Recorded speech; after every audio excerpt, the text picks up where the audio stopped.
hadis-hadis yang menyatakan kelebihan bahasa Arab kerana Nabi SAW berbangsa Arab.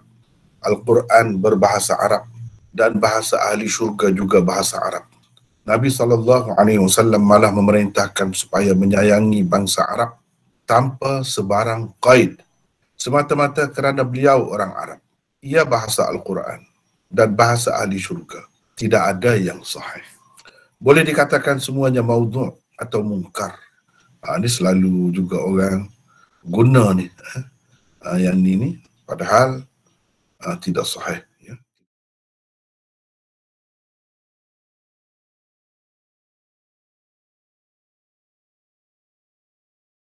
Baik, contoh pertama.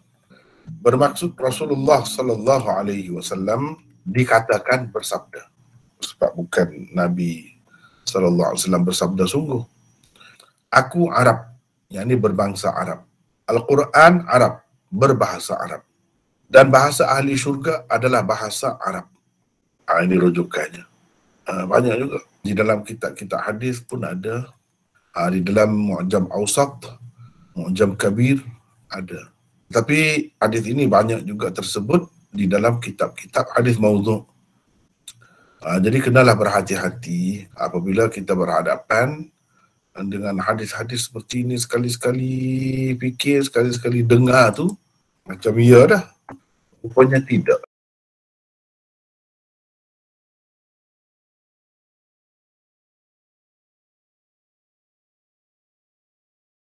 Tokoh hadis yang menghukum hadis contoh pertama itu sebagai maudhu', antaranya Ibnu Hibban, dia kata dusta dia.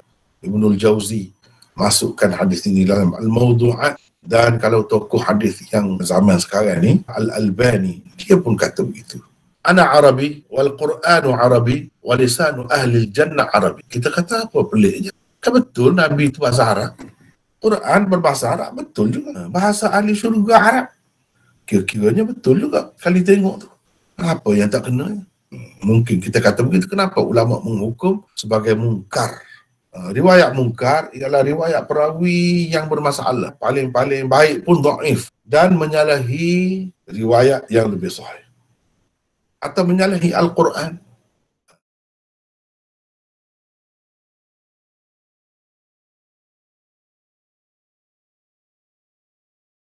Contoh kedua, bermaksud Rasulullah sallallahu alaihi wasallam dikatakan bersabda, jagalah aku pada bangsa Arab kerana 3 perkara. Kalau kamu nak kata apa-apa yang tidak baguslah kepada orang Arab, kena ingat 3 perkara. Paling tidak kamu jaga aku. Kalau tak nak jaga Arab lain pun, kamu jaga aku. Yang pertama, kerana aku berbangsa Arab. Yang kedua, Al-Quran berbahasa Arab. Kena ingat tu. Dan ketiga, bahasa ahli syurga adalah bahasa Arab.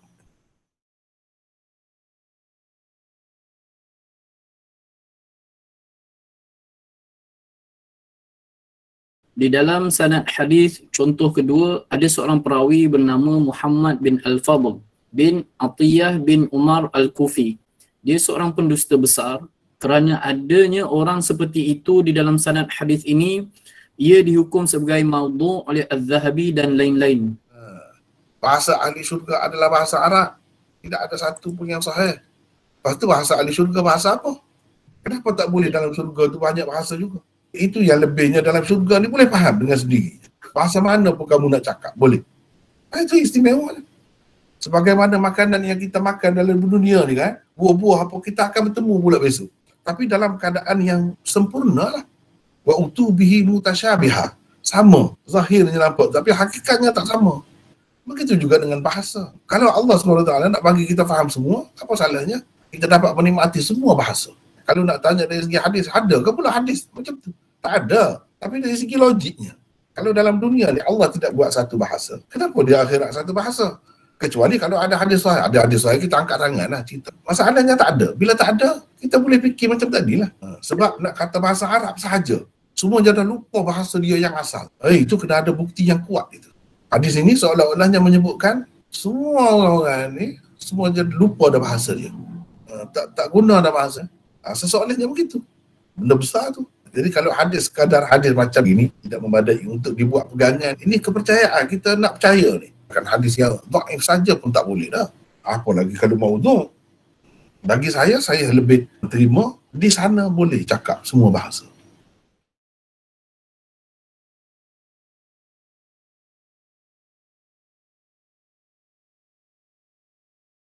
Cintailah bangsa Arab kerana 3 perkara. Satu, kerana aku berbangsa Arab. Yang kedua, Al-Quran berbahasa Arab. Dan ketiga, bahasa ahli syurga adalah bahasa Arab. Sebab itu Nabi suruh saya kasih kepada bangsa Arab alasannya. 3 sebab.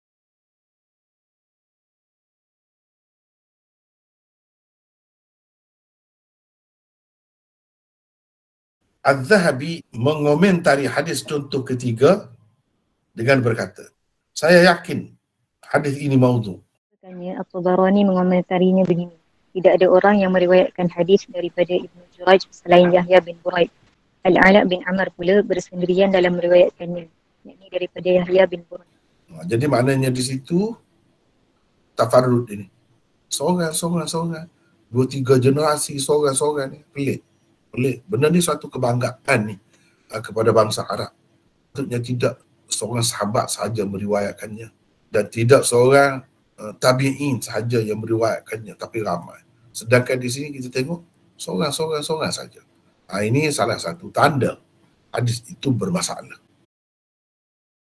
Menurut Al-Uqaili, hadis ini mungkar, tiada asalnya. Demikian juga pandangan kebanyakan ulama hadis tentangnya.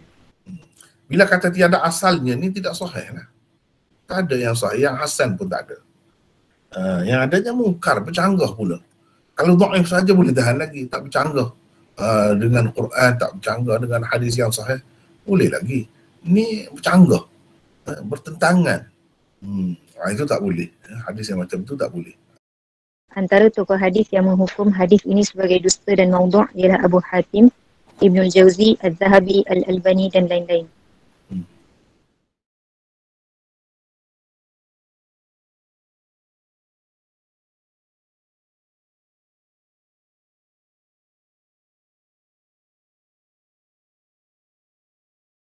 Antara bukti kekarutan dan kepalsuan ketiga-tiga hadis yang dikemukakan sebagai contoh di bawah usul ke-51 ini dijawab dari sudut dirayah ialah: 1. Ia menggambarkan kebanggaan Rasulullah bangsaan Arabnya. Ini adalah suatu perkara yang tidak bersesuaian dengan ajaran Islam yang terdapat di dalam hadis-hadis yang sahih. Allah di dalam Al-Quran dengan jelas menyebutkan, bermaksud, wahai manusia, sesungguhnya kami menciptakan kamu dari seorang laki-laki dan seorang perempuan dan menjadikan kamu berbangsa-bangsa dan bersuku-suku, supaya kamu berkenal-kenalan dan beramah mesra antara satu dengan yang lain. Sesungguhnya orang yang lebih mulia di antara kamu di sisi Allah ialah orang yang lebih takwanya. Tidak pernah Allah menyebutkan di dalam Al-Quran seorang manusia lebih kerana kebangsaannya. Jadi kalau kita kata ada, jadi bercanggah dengan ini. Sedangkan ukuran, kemuliaan, kelebihan seorang manusia terletak pada takwa, bukan pada keturunan atau bangsanya. Rasulullah SAW juga di dalam hadis yang sahih telah bersabda tentang perkara yang sama. Wahai manusia, ketahuilah, sesungguhnya Tuhanmu satu, bapamu juga satu. Ketahuilah, tiada kelebihan orang Arab daripada orang Ajam, yakni bukan Arab. Dan tiada kelebihan orang Ajam daripada orang Arab. Tiada juga kelebihan orang berkulit merah daripada orang yang berkulit hitam. Yang tiada juga kelebihan orang yang berkulit hitam daripada orang yang berkulit merah, melainkan dengan takwa. Hadis riwayat Ahmad dan Al-Baihaqi di dalam Syu'abil Iman. 4. Rasulullah SAW malah melarang dan mengancam daripada berbangga-bangga dengan keturunan. Lihat sabda baginda berikut.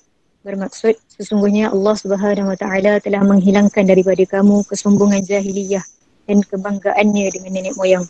Manusia sama ada seorang mukmin yang bertakwa atau seorang jahat yang celaka. Manusia semuanya anak Adam dan Adam pula daripada tanah. Sama ada orang-orang yang berbangga dengan keturunannya berhenti berbangga-bangga dengannya atau kalau tidak, mereka akan menjadi lebih hina lagi di sisi Allah daripada kumbang yang menolak, yakni menggolek kotoran dengan hidungnya. Tidak mungkin Nabi SAW yang melarang dan mengancam umatnya daripada berbangga-bangga dengan keturunan dan kebangsaan sebegitu rupa, tiba-tiba dia sendiri pula berbangga dengan hadis-hadis yang menyebut kelebihan bangsa Arab atau kabilah-kabilah Arab tertentu secara mutlak tanpa kuat iman dan takwa, tidak ada satu pun yang sahih. Kebanyakannya adalah maudhu' atau mungkar. Bahasa Arab sebagai bahasa ahli syurga juga tidak ada hadisnya yang sahih. Apabila Nabi SAW berbangsa Arab, bahasa Al-Quran juga bahasa Arab, maka secara naturalnya bolehlah juga dikatakan bangsa Arab itu ada kelebihannya. Bahasa Arab juga ada kelebihannya.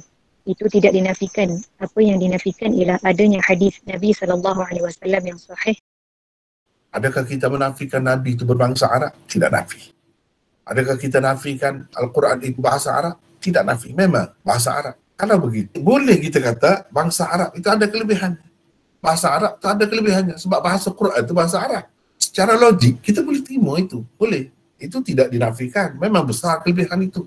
Orang Arab, dia boleh berbangga sebagai suatu bangsa.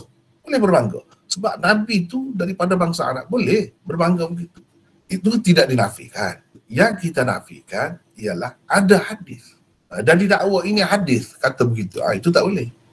Bila kata ada hadis Nabi SAW pula lah yang jadi sasarannya. Orang akan pertikaikan. Orang mengejek Nabi SAW. Bagaimana Nabi SAW ajar supaya tidak melebihkan keturunan, tidak berbangga dengan keturunan. Tiba-tiba dia sendiri. Macam mana begitu?